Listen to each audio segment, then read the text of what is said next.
पाएंगे, लेकिन एक दो वचन हम बता देते हैं कि पाप स्वीकार से हमें क्या फायदा है। हम पाप स्वीकार क्यों करते हैं? पापों की क्षमा के लिए। क्षमा कौन करता है?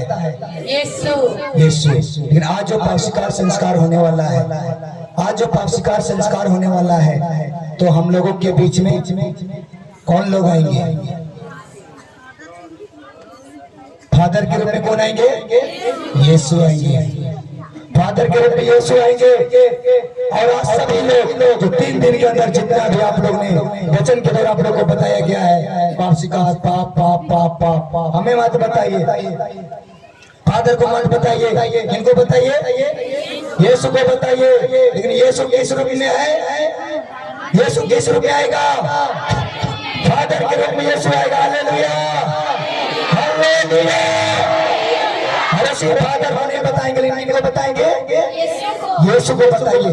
मन ही मन अपने आप लोग अपने पापों को याद करते जाएंगे, याद करते जाइए, मन ही मन तैयारी करते जाइए। जैसे आपको मौका मिलता है, जब तक अपने पापों का बंधन नहीं खुलेगा, आप चंगाई लेकर नहीं जाएंगे।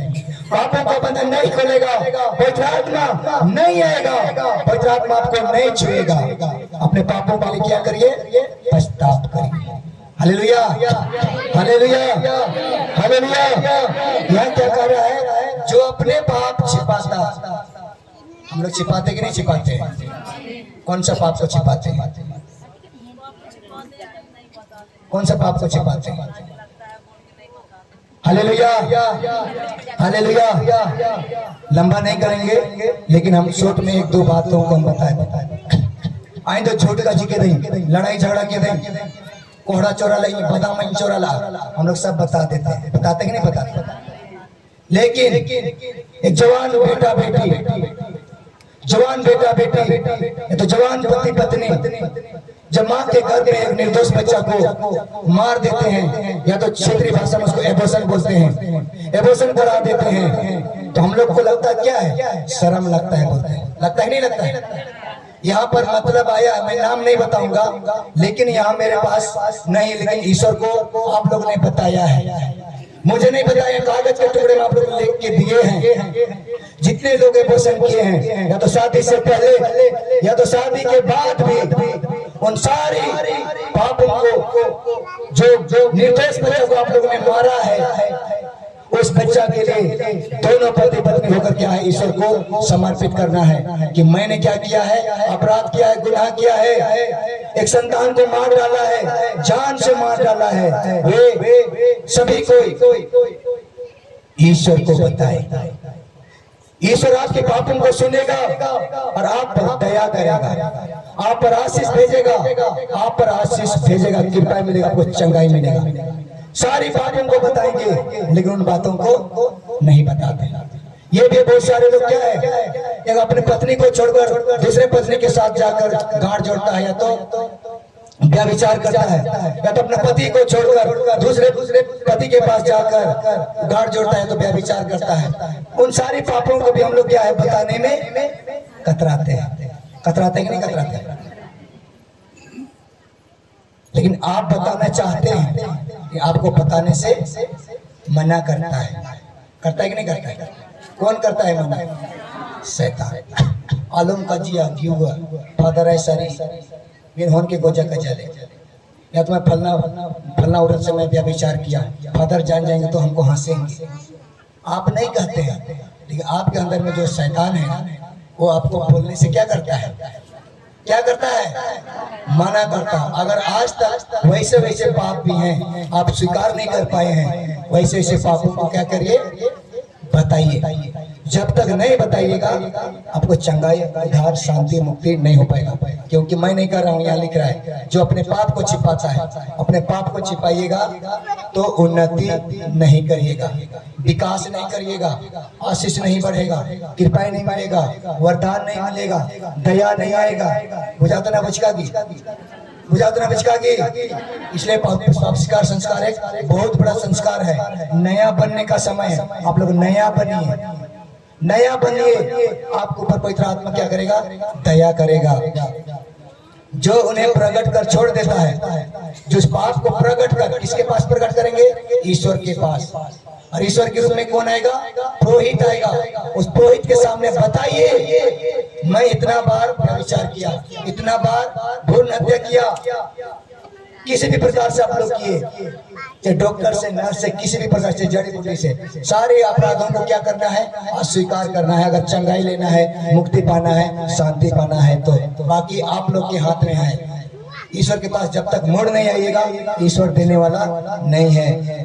तो जो उन्हें प्रकट कर छोड़ देता है, उस पर दया की जाएगी, आप पर आशीष दिया जाएगा, कृपा दिया जाएगी, मुक्ति दिया जाएगा। Hallelujah, hallelujah, hallelujah. हे प्रभु यीशु, हमारे जीवन में आइए। Hallelujah, hallelujah.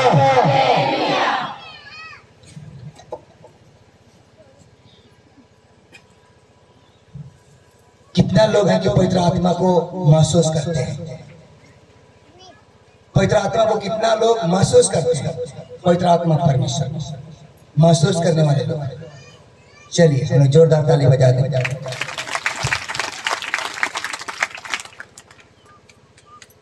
पवित्र आत्मा परमेश्वर जब प्रभु यीशु को संसार में से उठाकर ले गया, और उसी समय ईश्वर ने प्रतिज्ञा किया कि मैं तुम्हारे लिए एक सहायक परमेश्वर को भेजूंगा। वही परमेश्वर कौन है? पवित्र आत्मा परमेश्वर। वही पवित्र आत्मा परमेश्वर हमें प्रार्थना करने में क्या करता है? मदद करता है। हम लोग पवित्र आत्मा परमेश्वर को देख नहीं पाते हैं, लेकिन हम लोग महसूस कर पाते हैं। हाँ कि नहीं? हम लोग सोचते हैं कि पवित्र आत्मा सभा कर जाए, लेकिन महसूस करना है आप लोगों को। पवित्र आत्मा का वैल्यू बहुत है कि नहीं है? हम छोटा सा उदाहरण देकर बताएंगे। शायद गांव घर आसपास नहीं होता है, लेकिन शहर के हर ज्यादातर होता है। शहर वाले लोग ज्यादातर चाय पीते हैं, पीते कि नहीं पीते? लाल चाय नहीं पीते, क्या चाय पीते हैं? दूध चाय पीते हैं। जैसे सुबह होता है 8, 9, 10 बजता है, और उन लोगों को याद आता है, क्या याद आता है? ग्वाला का याद आता है कि नहीं? ग्वाला का याद आता है कि अभी 9 बजे आता है, 9:15 हो गया, लेकिन ग्वाला अभी तक आया नहीं है, दूध लाया नहीं है कि नहीं? जब दूध आ जाता है, किनकी याद आता है? दूध वाला आ जाता है तो किनकी याद आ जाता है? चाय। और बताइए, चाय बनाने वाला। और बताइए, चीनी चाय। और बताइए। हाँ, जोरदार हम लोग ताली बजाएंगे, जोरदार ताली बजाएंगे। जब दूध वाला आ जाता है, आपको बर्तन की ख्याल आता है, हाँ कि नहीं? उस बर्तन में डालते हैं, और बर्तन में डालने के बाद में उस दूध को क्या करते हैं? उबालते हैं, खूब उसको उबालते हैं, हाँ कि नहीं? दूध आजकल कितना किलो का है? कितना किलो रुपए दाम है? 50 रुपया लगभग। उतना ही कीमत भट्टी में भी मिलता है। इतना बड़ा बर्तन मिलता है कि नहीं मिलता है? उसका भी कीमत कितना है? 50 रुपया। लेकिन भट्टी में मिलता है, उसका कीमत या तो वैल्यू और जो दूध का वैल्यू में फर्क है कि नहीं? फर्क है। समझने का प्रयास करेगा। लेकिन एक नशा पीने वाला अगर पिता को हम बोलेंगे रोज 1 बोतल पीता होगा, उनका आत्मा, उनका शरीर बर्बाद हो गया, मोटाएगा कि खराब होगा? खराब होगा। और दूध पीने से क्या होगा? शरीर बनेगा कि नहीं बनेगा?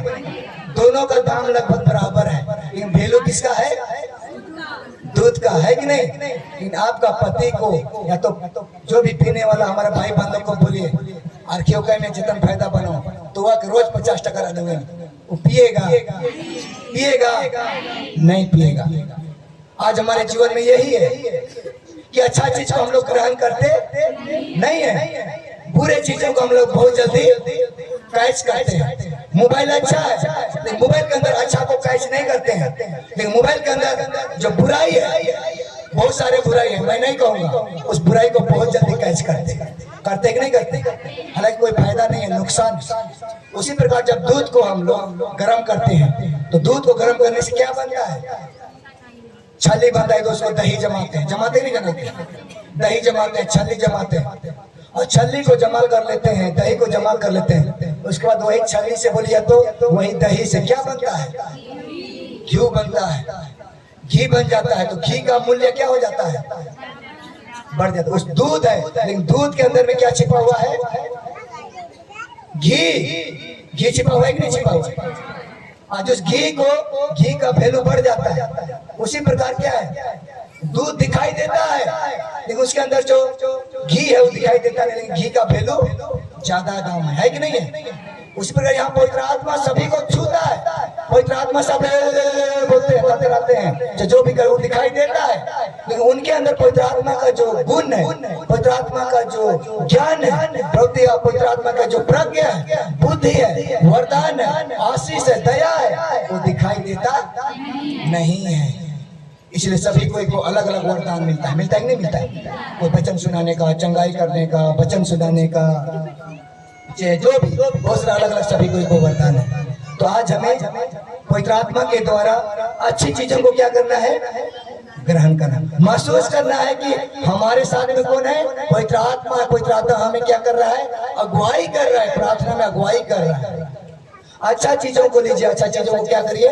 ग्रहण करिए। Hallelujah, hallelujah, hallelujah. लेकिन ये भी ध्यान देना है, लेकिन दूध पतीला में डाल दिया और बिना गर्म किए रखेंगे तो घी बनेगा। उसी प्रकार आप लोगों को भी इस पंडाल के नीचे, पेड़ के नीचे पवित्र आत्मा को पाने के लिए, पवित्र आत्मा को ग्रहण करने के लिए आपका शरीर को गलाना होगा। आपका शरीर को ईश्वर की आग में, ईश्वर की भट्टी में तपाना होगा और खूब फूटना होगा। Hallelujah, hallelujah. क्या करना होगा? तपाना होगा, फूटना होगा, है कि नहीं? एक छोटा सा उदाहरण देते हैं, मान के चलते हैं, माइक दिखाई दे रहा है आप लोगों को, लेकिन ये माइक नहीं है, क्या है? लोहा है कि नहीं है? मान के चलते हैं ये क्या है? लोहा है। और इस लोहा को हम लोग क्या कर सकते हैं? क्या कर सकते हैं? गला सकते हैं, गला सकते हैं। हम पिताओं से पूछे इस लोहा को क्या करिएगा? कबाड़ी वाला कबाड़ी, कबाड़ी, कबाड़ी, लोहा लंगा टूटल फाटल, डेक्ची ढकना थरिया डूबा, साइकिल टायर ट्यूब सब मोर जगह लाइन क्या हुआ हो? बोलता है कि नहीं बोलता है? और ध्यान रखना चला। और वो लोग क्या करते हैं? छोटे छोटे बच्चे लोग, लोहपति लोग लोहा को जमा करेंगे और लोहा लंगड़ वाले के पास जाके देते हैं कि नहीं देते हैं? क्योंकि इस लोहा का कोई वैल्यू नहीं। इस लोहा का दाम कितना है? 1 किलो होगा तो मुश्किल से कितना दाम होगा? चल 10 रुपये मेरे तरफ से बढ़ा के 25 रुपया है तो 30 रुपये मैं बढ़ा देता हूँ दाम, इसका 25 या 30 रुपया होगा, तो 1 पैंठी का हो जाएगा। होगा कि नहीं होगा? आधा बोतल का होगा कि नहीं होगा? हमारा पिता लोग यही समझते हैं कि 1 बोतल का होला। Hallelujah, hallelujah. लेकिन इसी लोहा को लोहार के पास ले जाइए, लोहार के भट्टी में डालिए, कोयले में लगाकर इस भट्टी में डालिए और इस लोहे को गर्म करिए। गर्म करने के बाद इसको हथौड़े से खूब कूटिए। कूटने के बाद इस लोहा को क्या बना पाते हैं? दौली, टंगिया, अन्य और भी वस्त्र बना लेते हैं। बनाते नहीं? बात बनाते हैं। मान के चलते हैं दौली बन गया। दौली बन गया तो लोहा का वैल्यू ज्यादा है कि दौली का वैल्यू ज्यादा है? दौली का वैल्यू ज्यादा है। लोहा था तो दौली दिखाई नहीं दे रहा था, लेकिन वैल्यू दौली बन गया तो इसका वैल्यू बढ़ गया कि नहीं बढ़ गया? बढ़ गया। उसी प्रकार दूध दिखाई दे रहा है लेकिन घी दिखाई नहीं देता। जब गला देते हैं तो घी बनता है, उसका वैल्यू बढ़ जाता है। उसी प्रकार आप लोग शरीर के रूप में खड़ा है, आप ईश्वर के भट्टी में गलाए जाएंगे। त्याग तपस्या 40 दिन के अंदर त्याग और तपस्या करेंगे। आपको पवित्र आत्मा आएगा, पवित्र आत्मा का सामर्थ्य आएगा तो आप रोगियों के लिए प्रार्थना कर पाएंगे, अपने लिए चंगाई हो पाएंगे, परिवार के लिए मुक्ति कर पाएंगे, शैतान से लड़ पाएंगे, दुष्ट आत्मा को हटा पाएंगे। जिस प्रकार यीशु 40 दिन के बाद उतर आया और शैतान को डांटा। आज के सुसमाचार में था कि नहीं था? मनुष्य रोटी से ही नहीं जीता है, ईश्वर के एक एक वचन से मनुष्य क्या करता है? जीता है। Hallelujah, hallelujah. इसलिए क्या है? अपना वैल्यू को क्या करना है? बढ़ाना है। हाँ कि नहीं? ये कब बढ़ेंगे? जब पवित्र आत्मा हमें छुएगा। तब पवित्र आत्मा छुआने के लिए क्या है? हमें यहाँ पर गलाना होगा, हमें नाचना होगा, डेगना होगा, ताली बजाना होगा। ईश्वर के पास आना होगा, समर्पण होगा, समर्पित होगा, तब आपको पवित्र आत्मा का सामर्थ मिलेगा। Hallelujah, hallelujah, hallelujah, hallelujah. हे प्रभु यीशु हमारे बीच में आ जाइए। हालेलुया।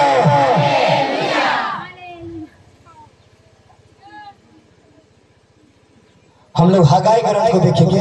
हगाई का ग्रंथ अध्याय 1 पद संख्या 4, 6, 7, 8, 1430, 4, 6, 7, 8।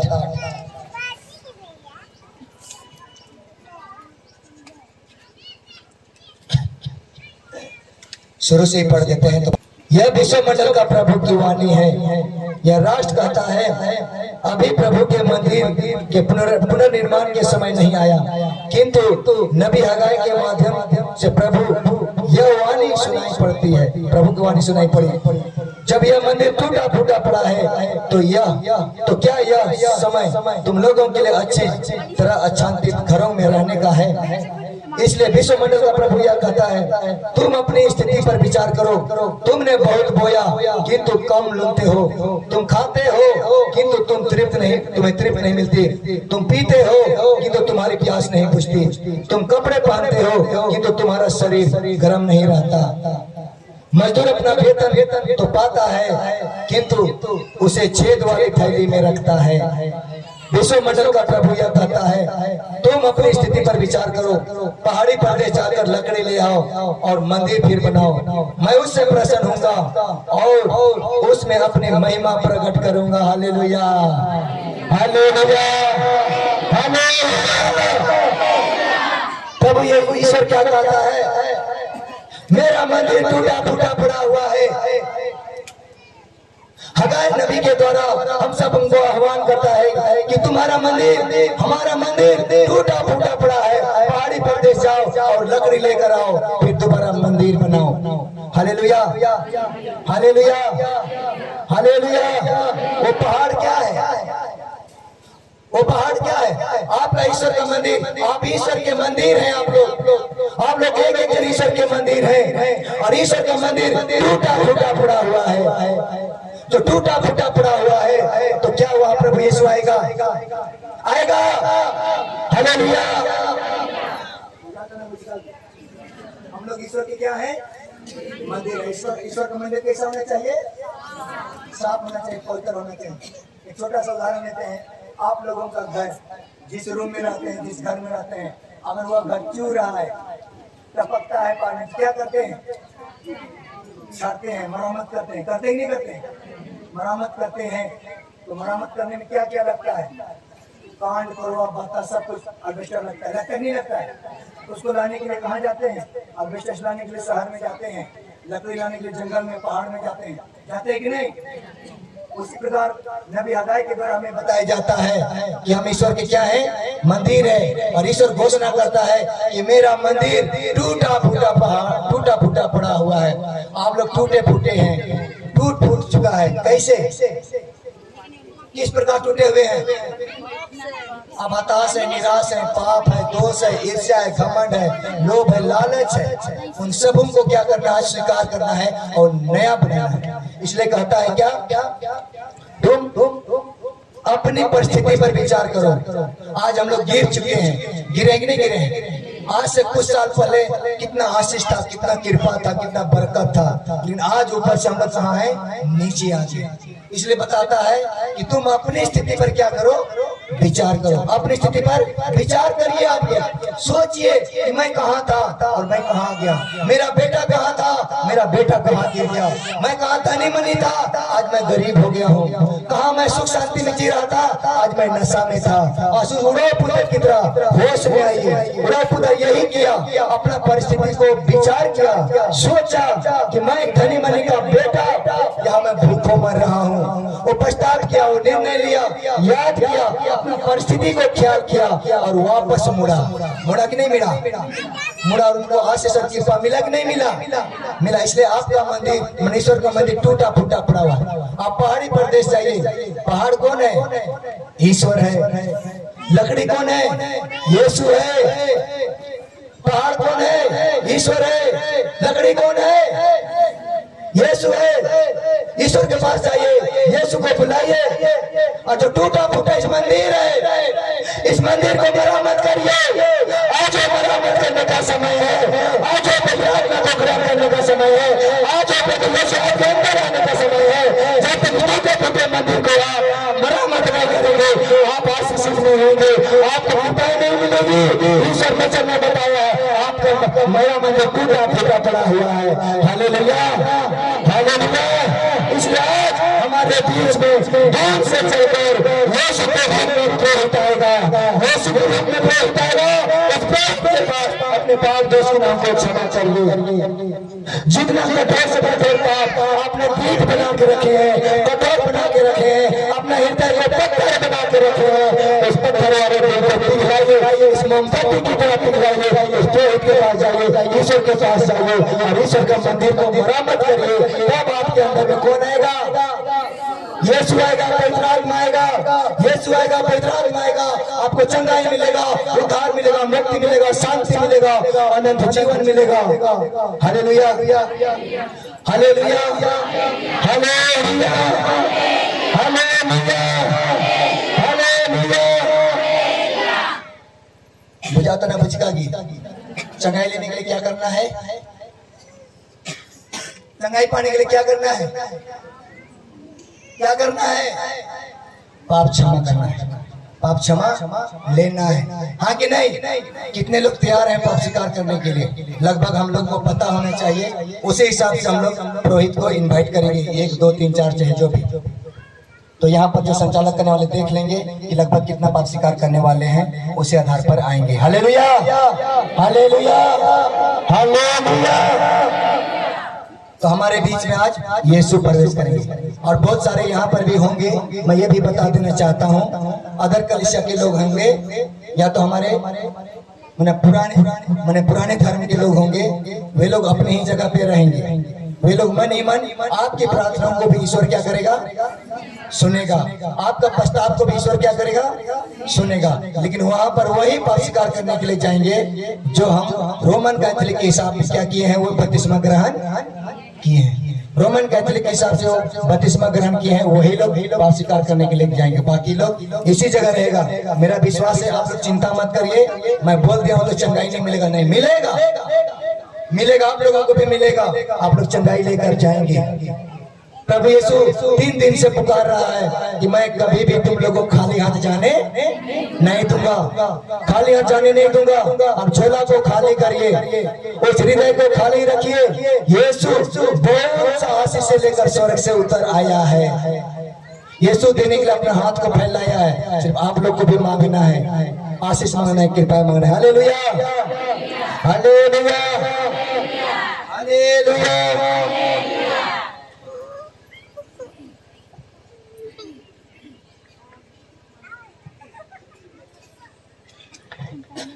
एक हम लोग गाना गाएंगे, उसके बाद आगे फिर वचन में जाएंगे हम लोग।